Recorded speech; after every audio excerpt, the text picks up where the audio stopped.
ಇದನ್ನ ವಿಶ್ವ ಪರಿಸರ ದಿನ ಅಂತ ಪ್ರತಿ ವರ್ಷ ವಿಶ್ವಸಂಸ್ಥೆ ಜೂನ್ 5 ವಿಶ್ವ ಪರಿಸರ ದಿನ ಅಂತ ಆಚರಣೆ ಮಾಡ್ಕೊಂಡು ಬಂದಿದೆ.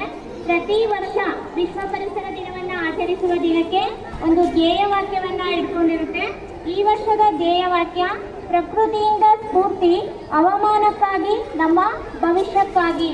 ಪ್ರತಿ ವರ್ಷದ ಧ್ಯೇಯವಾಕ್ಯದ ಹಿಂದೆ ಒಂದು ಉದ್ದೇಶ ಇರುತ್ತೆ ಮಕ್ಕಳ.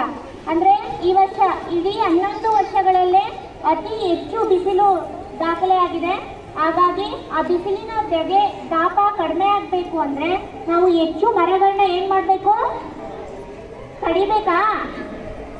ಏನ್ ಮಾಡಬೇಕು?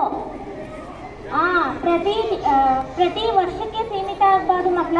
ಸಾಧ್ಯವಾದಷ್ಟು ನಿಮ್ಮ ಕೈಯಲ್ಲಿ ಎಷ್ಟಾಗುತ್ತೋ ಅಷ್ಟು ಮರಗಳನ್ನ ಬೆಳೆಸಬೇಕು, ಪೋಷಿಸಬೇಕು. ಸೊ ಈ ವಿಶ್ವ ಪರಿಸರ ದಿನದ ಉದ್ದೇಶ ಅದೇ ಮಕ್ಕಳ.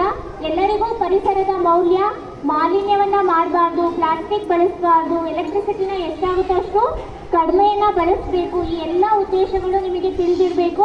ಪರಿಸರದಿಂದ ನಮಗೆ ಎಷ್ಟೆಲ್ಲ ಅನುಕೂಲಗಳಿದೆ ಅನ್ನೋದು ನಿಮಗೆ ಗೊತ್ತಿರಬೇಕು. ಇವತ್ತಿಗೆ ಮಾತ್ರ ಸೀಮಿತ ಆಗಿರಬಾರ್ದು ಈ ಪರಿಸರ ದಿನ ಆಚರಣೆ ಅನ್ನೋದು. ಸೊ ನಿಮಗೆ ಸಾಧ್ಯ ಎಲ್ಲಿ ಆಗುತ್ತೋ ಆ ಸಂದರ್ಭಗಳಲ್ಲಿ ನೀವು ಮರಗಳನ್ನ ನೆಟ್ಟು ಪೋಷಿಸಬೇಕು. ಅದರಿಂದ ನಮಗೆ ಆಕ್ಸಿಜನ್ ಆಗಲಿ ಬೇರೆ ಎಲ್ಲ ಸೌಲಭ್ಯಗಳು ಕೂಡ ನಾವು ಮರಗಳಿಂದ ಪಡ್ಕೋಬಹುದು.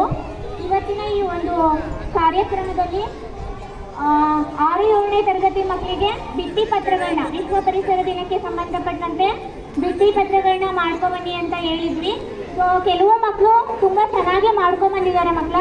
ಆ ಮಕ್ಕಳಿಗೆ ಸೊ ನಿಮ್ಮ ಚಪ್ಪಾಳೆಯ ಮೂಲಕ ಅಭಿನಂದಿಸಬೇಕು ಅಂತ ಈ ಮೂಲಕ ತಿಳಿಸ್ತಾ ಇದ್ದೀನಿ. Thank you.